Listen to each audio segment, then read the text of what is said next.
What's up, sports fans? I'm here to talk to you today about everyone's favorite topic. The big three: LeBron, Dwayne Wade, Chris Bosh, Miami Heat. As you all know, probably, the series against the Celtics, the Eastern Conference Finals, is 3-2 for Boston. And the Game 6, is in Boston. Boston has a chance to stun the Heat and upset them, which would be quite an upset indeed. And I have a bone to pick with the Heat. I like to voice some of my thoughts on the Heat that I've been contemplating as I'm watching these games, as I'm watching ABC, as I'm watching TSN, as I'm watching LeBron, Dwayne, the rest of the nucleus, Anthony, Battier, Cole, and Mike Miller. And that bone to pick is that I'm not hating. This is not LeBron hate. I'm a LeBron fan. I like LeBron's game. I think he's better than Kobe. If you prime Kobe versus prime LeBron, I take prime LeBron any day of the week. It doesn't have to be about that. We're not arguing that. I find it absolutely ridiculous when people argue about that. They're both great players. But as I sit back and watch from the comfort of my own home, the sense of urgency from the Miami Heat is not there. They look like they're just lollygagging around, up 4-0. The body language is not good. The coaching's not good. The teamwork, from what I see, is not good. I'm not a reporter. I don't claim to be a reporter. I don't claim to have inside information on what the Heat locker room situation is like, but they just don't seem to be clicking. The Boston Celtics, on the other hand, look like they have gelled. At the start of the season, it looked like Ray Allen, and it looked like there was some friction between some of the members of their team. It was kind of mostly on Rondo trying to be the leader. I think he eventually succeeded in that, although whether he is definitely a leader or not, I guess we will see in this Game 6. But this LeBron, I'm not hating on LeBron. I've been a long-time LeBron fan. I've been a long-time Wade fan. I was a Wade fan ever since I saw him play at Marquette, which was 2002, 2003. Bosh, I've never really hated Bosh. I'm from Canada. Bosh played in Toronto, so I have a bit of feeling for Bosh. But more than what I'm a fan of teamwork. I'm a fan of hustle. I'm a fan of dedication. I'm a fan of good coaching. And the Miami Heat do not seem to be showing me that. I think if the Miami Heat win this series and go on to win this NBA championship, it will be a cop-out. It will be, team. It will be individual greatness triumphs over team. I don't think it's good for basketball.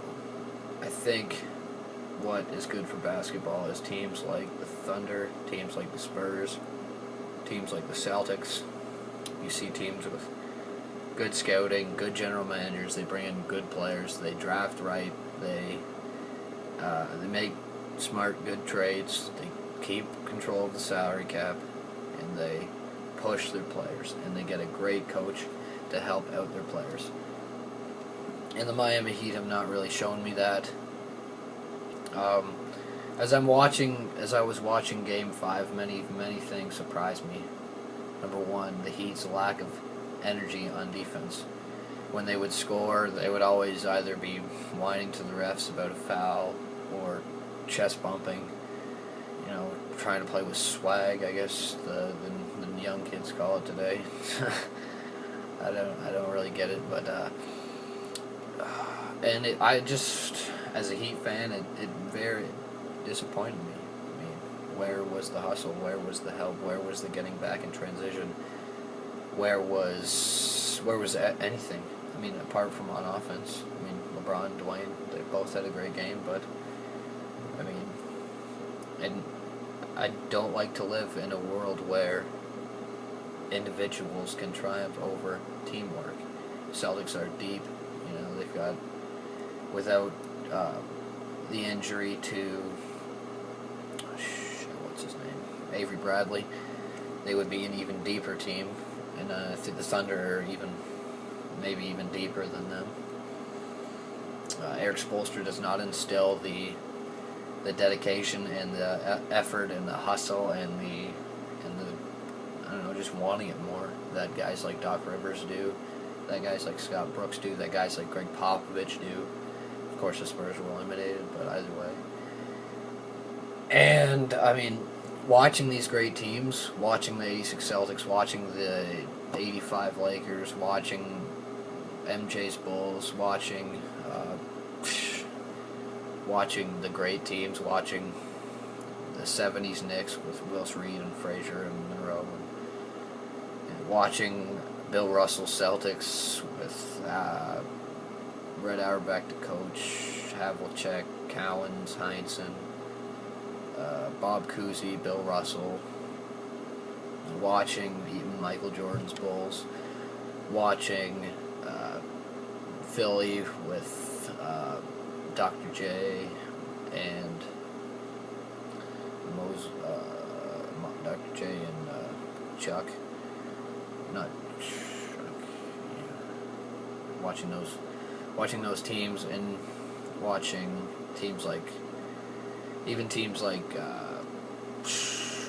the Hawks with Dominique and Hakeem.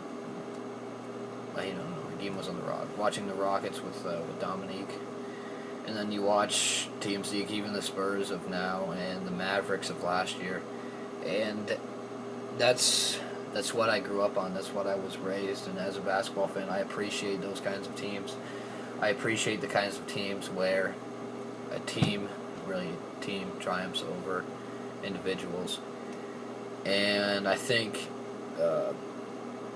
even when teams like the Lakers of new with Kobe and them,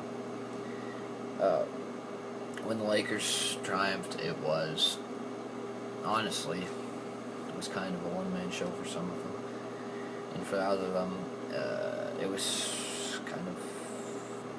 it was not enjoyable to watch. And I think Miami is kind of similar to this.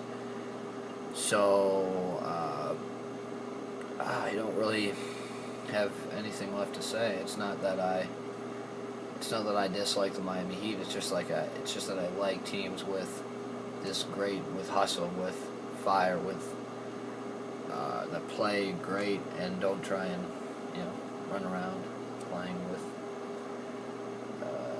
bad sportsmanship and other stuff like that. It's ridiculous from the stance of just go out there and play. Just go out there and leave it all on the court. Whether you win or lose, it doesn't really matter. But just bring it. Trying to sound kind of cliche, but